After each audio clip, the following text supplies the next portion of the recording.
121 pounds over a 12-week period. Allen is back in the spotlight now as one of the faces of USA Water Polo's campaign called I Am Water Polo, featuring celebrities in various fields embracing their past as water polo players. And joining us now from her home in Chicago is the biggest loser, Danny Allen. Danny, it's great to see you. How are you today?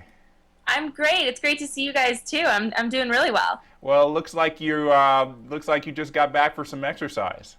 I did. I wish I was a little more put together, but I did my first practice try for a triathlon I have coming up this weekend. Oh my goodness, a triathlon. Well, I don't know what could be harder, standing in front of a stage of thousands of people in the finale of The Biggest Loser or having to do a triathlon. I think it's probably equal.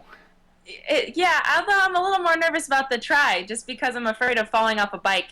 Yeah, that could be hard.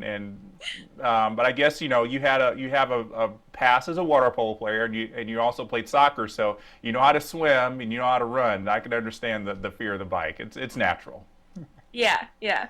Well, I know the finale of The Biggest Loser aired back in March, but I would imagine it's still just a thrill to know that you won through after all that competition. It's been the most amazing ride that I've had.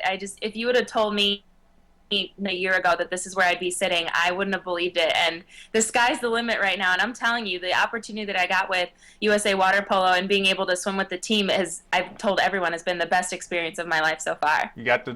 When you say swim with the team, you mean the water polo team? Yeah, I got to swim with the women's USA Water Polo team. It was the coolest thing ever. Oh my goodness, that must have been probably a really big rush for you to be able to, go against people who are now in their prime.